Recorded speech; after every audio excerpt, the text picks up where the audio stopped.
neither of us are throwing mechanic experts, Right. but we've watched Trey Lance a lot. So what's different? What sticks out to you about this movie?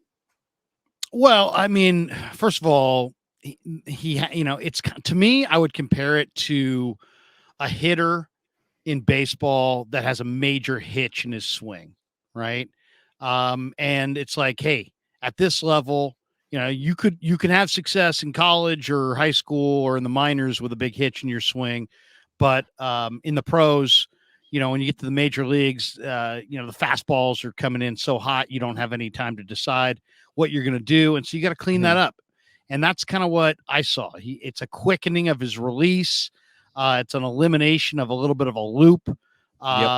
He looks a little bit more like Aaron Rodgers under Jeff Tedford, where the ball stays up high, and Trey was bringing it down, and then from where he had it below to his release was longer, was quite a bit longer, and so.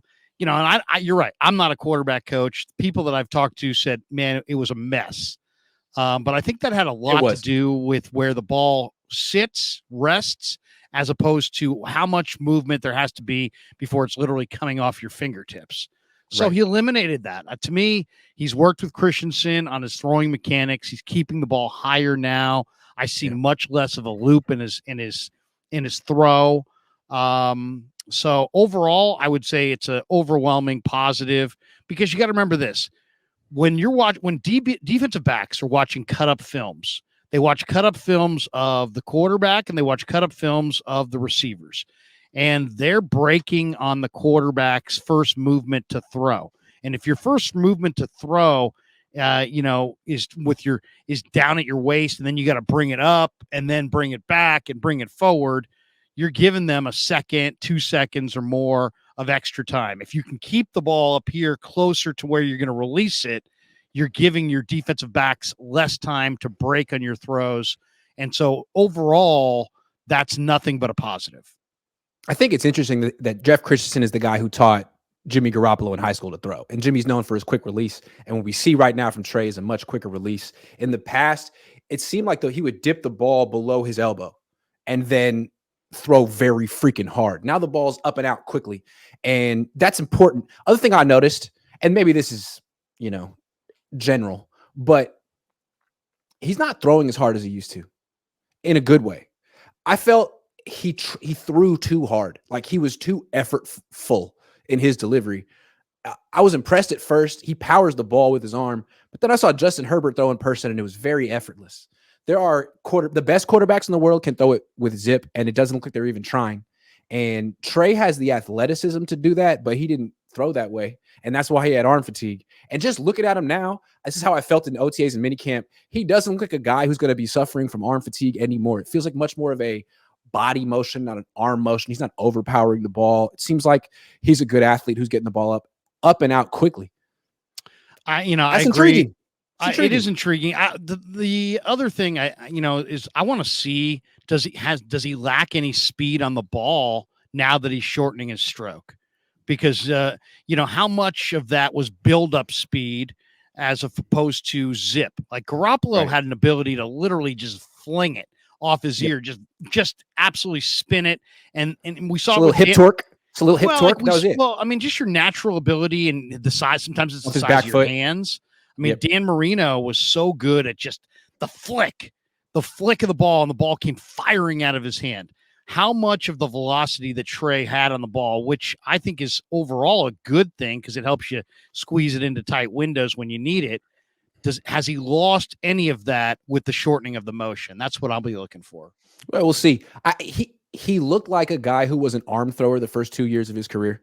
A guy we talked about, he locks out his front leg early, and then he powers his arm through the rest of the way. It looks like he's much more in sync now. It looks like he's not having to use his arm as much. The arm should be a guide. It should not be a source of power. The source of power is your lower body. Jimmy's good at that, using his hips. So I think this is good. I think it's really ironic, too, that he's working with Jimmy's coach, not Kyle's coach. Kyle tried. Kyle's pointed him to 3D QB, those guys, and it didn't work for them. And for whatever reason, Trey is now working with Jimmy's guy and just having great results. I think it's beautiful. It's like the football god couldn't script it any better. I mean, work with the coach that you feel comfortable in, work with the coach that you feel like gets results. It's like teachers in school. Some teachers relate to some students, some teachers relate better with, some students relate better to other teachers. And there's no right or wrong. I don't think John Beck doesn't know football or doesn't have skills as a quarterback coach. I don't think it's as simplistic as that. I just think it's about who are you comfortable in and comfortable with, and then who do you believe in? It's like if you could be taught whatever, but if you don't believe in what you're being taught, that's a big part of it as well. And the fact that Mahomes is there, Mahomes is on the pinnacle of the sport. He's at the top of the hill. That probably gave Trey a level of buy-in with Christensen that he may not have had with Beck. And if that's true, then, so be it. I mean, that's a positive. I'm not really, to me, I don't want to say this is all about nothing, because it's not. It's like if you have a terrible hitch in your throwing mechanics, DBs will be able to break on your ball, and the longer your throw is, the more it can get screwed up because of how long it is. So if you can shorten it, it's bound, and clean it up and shorten your mechanics. I think shorten your point from where you hold the ball, where it rests, to where it releases. If you can quicken that up a little bit, that's going to be a positive. It doesn't help you play quarterback, but I think ultimately it's a positive, because if you have a hitch, there's more mistakes that can be, there's more problem areas that potentially can creep in. And you were talking earlier about buy-in, and I think that's an interesting call. It doesn't necessarily mean that Jeff Christensen is a better coach than John Beck, but a year ago, maybe Trey Lance wasn't as bought in. Maybe he was thinking, hey, man, they just ran Jimmy out of town. They're making me the starting quarterback. Why would I overhaul anything? Maybe I'm just going to tweak little things here and there. And maybe that's what John Beck wanted him to do. But then he got hurt, and Brock Purdy took his job, and everyone's talking about his mechanics. Maybe Jeff Christensen, a year later, right place, right time, says, hey, man, I'm going to break you down and build you back up. And Trey says, let's give it a shot. Maybe he wouldn't have been open to that last year. Maybe it's not just the Mahomes factor. Maybe it's the Brock Purdy factor. Maybe it's the Kyle Shanahan factor. Like, hey, man, my career with the Niners is on life support. I'll try anything. I don't know if his attitude was like that last year. Yeah, Trey. I mean, that's a good point. And the urgency, the urgency to get better. Clock's ticking. You don't get forever in the NFL. This is year 3. And Trey's really smart. I mean, he knows the business. His dad was a pro football player. Yep. He knows he doesn't have, it's not like an endless amount of time. Like, I can just do whatever I want for as long as I want, and eventually I'll get it together. No, there's urgency, and you have windows to make it in this league, and either he's going to capitalize and make it, or he's not. And I'm sure, I'm sure that he's learned a lot from Mahomes. He probably learned a lot from Purdy. Heck, if you watch Purdy command this team last year, that it's not all about velocity on the ball. Right. It's about so many more elements than velocity on the ball but then it's also about your mechanics. So clean up your mechanics, get as tight as you possibly can as far as your mechanics. If you're bringing it's just about moving the ball. If you're going to move the ball from down on your hip to back, and then it'll do a little circle, and then you got a long release, there's more things that can go wrong with that. And you're not always going to be able to throw that way. Sometimes the defensive end's just going to blow right by the tackle, and the guy's going to be sitting in your lap, and you're going to have to be able to get rid of it now. And you're not going to be able to have a full on release. So if you have it shorter, and it can, from where the ball rests in your hand to the release point is way quicker process, that's going to help you in broken plays. One of the things I like about this video before we move on is watching Jeff Christensen coach. He's got that big long stick, not sure why, but you notice it, right? He's got like a 7-foot stick. And when Trey drops back, Jeff Christensen will tell him mid-drop back, slide left, slide right.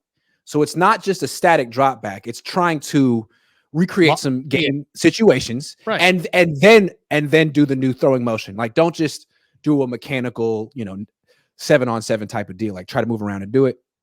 I don't know. They showed us the good clips, but it seems it was enjoyable to watch Jeff Christensen do his thing.